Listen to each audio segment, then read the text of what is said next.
Welcome back to Leela Shri Inspires. This is your Leela Shri. Today we are going to study power sharing in Belgium and in Sri Lanka.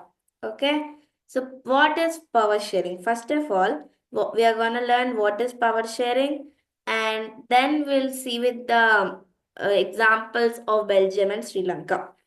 Power sharing is nothing but the distribution of power in a certain region. The distribution of power to the people or to the leaders for a healthy democratical system is known as power sharing.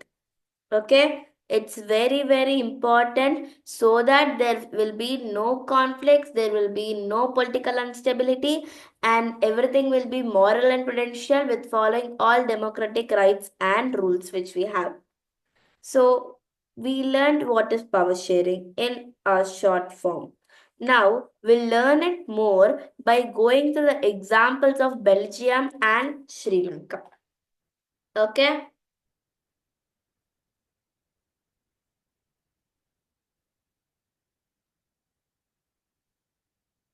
So Belgium, if you see Belgium's size and ethnic composition, it's smaller than Haryana. You know Haryana, right? Isn't it? And the population of this place, Belgium, is 1 crore. Okay, what's the population, guys? It's 1 crore. And it has its borders with one, two, three, 4 countries. What are those? France, Netherlands, Germany, and Luxembourg. Okay, if you see over here, see, ये तो France and Luxembourg, Germany, Netherlands. Okay, and the middle part is the capital city of Belgium, which is known as Brussels. Okay. Am I clear?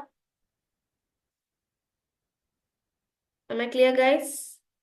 So the size of Belgium is smaller than Haryana. The borders it share countries with France, Netherlands, Germany, and Luxembourg. Okay. And communities and regions of Belgium, it shows a ethnic and linguistic division or composition. Okay, we can use 2 words, which is linguistic division or composition. Remember, this is very important. Okay, linguistic division of people in the nation. Linguistic, what do you mean by linguistic? It says that in now people in the nation, now if we take in this aspect, it says that in a country there are more the more number of languages are there. Okay, if we see an example of India, is India a linguistic country? Yes, of course. Yes, right. Same in the case of Belgium, it's a linguistic country which has more than 2 languages. Okay.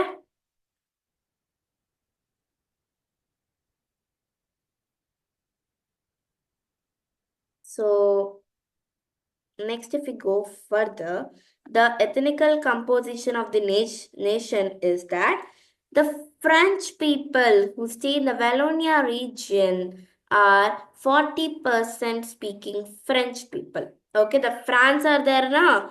They speak 40% of French, means these people constitute 40%. And the Dutch speaking persons are 59 and they stay in the Flemish region, and 1% speak Germany and live in Wallonia region. Okay, so if you see, this is the Wallonia region where you see 40% of French and 1% of Germany, and this is the Flemish region where you see 59% of Dutch speaking languages. Okay, fine. If we go further, and the ethnic composition in Brussels is 80. See, in the previous one, the Dutch were more. They were 59 and the French were 40. Isn't it? If you again look, give a glance to it, if we, yeah, French, and 59 Dutch. But what happens in the capital city is that the French people who are 40% becomes 80. Okay. And the Dutch people who are 20%. Okay. But in the country, they are the majority. In the country, if we check, these people are a minority, the French people. But in the capital city, they are in power. What about the Dutch people? In the country, they are in main, 59%. But what about in capital city? They are in minority. Okay. Wait, I got further, right?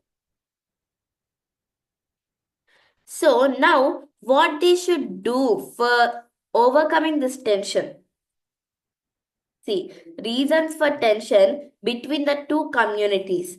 The French people who are in minority are rich and powerful. Okay, the majority Dutch got benefit of economic, but development of economic, but much later it happened. So what should they first do? Because between 1970 and 1993, the constitution amended 4 times to accommodate social and cultural diversity. Seema, here in Belgium, they chose it that both or else every community should have an equal say, equal right. Whether it's minority, whether it's majority, who cares? Everyone has equal. Everyone power should be shared.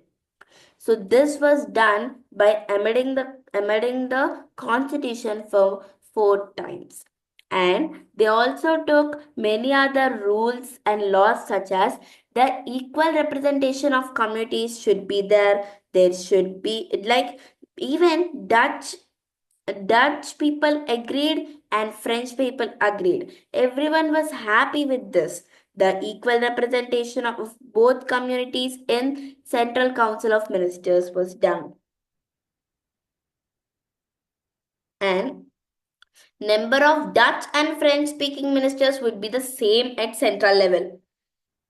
Dutch speaking and French speaking, both ministers would be same. Okay, number would be same. Some powers of central government were given to the state government, thus making state government not subordinate to central government. Central government is the head, but some of its powers were given to state government such that state will not always depend or like get much dependent on central government. Thus, this also will not be a subordinate. And capital Brussels has a separate government with equal representation of both language speaking group. Now what we saw was in the country's representation, but now capital of Brussels is there, right? The representation of that is also equal. Here also let the majority and minority be different, but they also have equal representation. Okay. And community government. Each community elects its own government, and this government has power to take decision regarding its culture and tradition. Okay, so that no tensions takes place, no nothing conflicts occur, the political stability increases. Fine. By this, what happened in what were the advantages? This model worked very well. This avoided civil strife or the civil war between.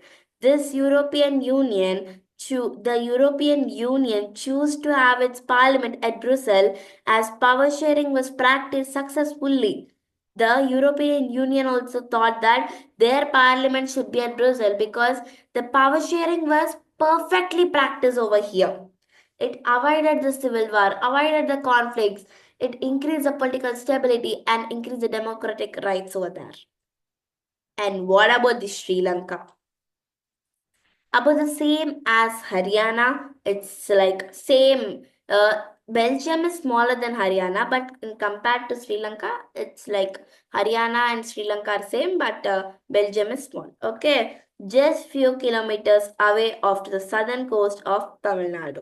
There lives Sri Lanka. What when we get this Sri Lanka name, we get a person name. Who is it? Yeah, he is Ravanasura. Yes, right? So it is just a few kilometers away. Okay. And this got independent in after the 1 year of our independence, which is 1948. And here there are majorly how many communities? Can anyone say? Anyone has an idea about it? How many communities?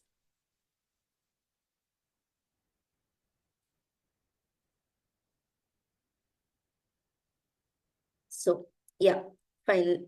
I'll only tell. We have Sinhalas and Sri Lankan Tamilians and Indian Tamilians.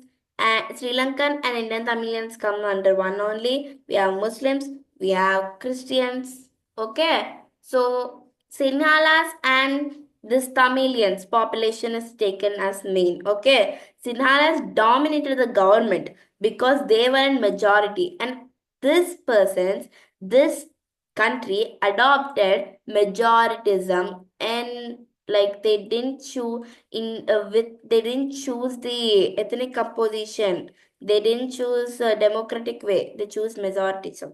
Okay. In Sri Lanka, Sri Lankan Tamil struggled for the recognition of Tamil as official language. They thought that this Tamil should be the recognized. First of all, they didn't choose anything, ma.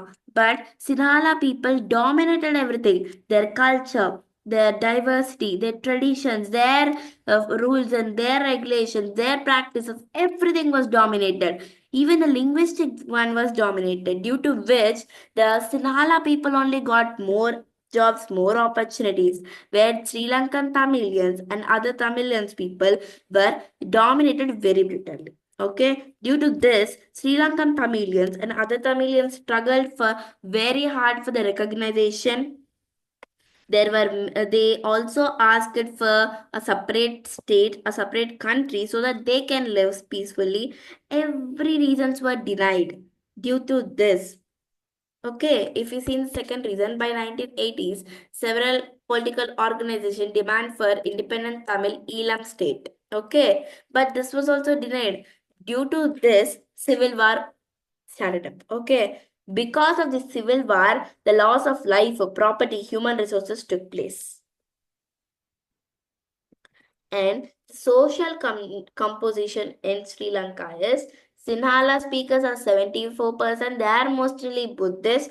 Tamil speakers, Hindus as well as Muslims, Indian Tamils who got settled over there, and Sri Lankan Tamils are total 18%. Okay. And Indian Tamils are the migrated ones who went for the plantation workers during the British rules, and Sri Lankan Tamil natives, and 74 population na, of Sinhala people. This consists of both Buddhist and Christian majoritism in Sri Lanka. After the independence of Sri Lanka in 1948, they adopted many things. They took Sinhala supremacy over Tamilians. And this in 1956, an act was passed that Sinhala is as the only official language in Sri Lanka. And Sinhala speakers were preferred more by all aspects. Okay, everything was given a priority to Sinhala peoples. They didn't show equality, they showed majoritism. Okay, Constitution was amended to protect and to strengthen Sinhala language and its culture and diversity. The effect on Tamils were seriously very much. Tamils felt isolated. In their own country, they felt isolated. Think about it. They thought that the constitution which should support them was against them. None of the political parties ever considered their needs. What should happen to them? They are also in the same country, right? They're the citizens of the country, but no one even took care of them. The Tamils formed groups and formed organizations and parties to fight for the rights, but this also fell very apart. They just asked the recognition for their own language and their culture, but this was also neglected. They formed many groups to take violent actions. and this took place in the Civil War. Civil War broke down at Tamils and Sinhalas. Thousand people were killed on both sides. Thousands of families went out of the country as refugees. Okay, refugees. So if you see the Belgium and Sri Lankan's examples, you will find that Belgium got developed by choosing power sharing, and Sri Lanka got more like undeveloped, or in sense we can tell that civil war happened and the economic and socio-economic loss took place over there in a very large cost. Why? Because they choose majoritism. So why do you think that power sharing is desirable? Power sharing is desirable for two reasons. We have two reasons prudential. What is this prudential? Prudential in sense is it avoids conflicts between different social groups. In a country, if there are different social groups, this power sharing avoids the conflicts. The absence of power sharing can result in the division of country. The country will get divided. If the power sharing is there, the country will unite as same.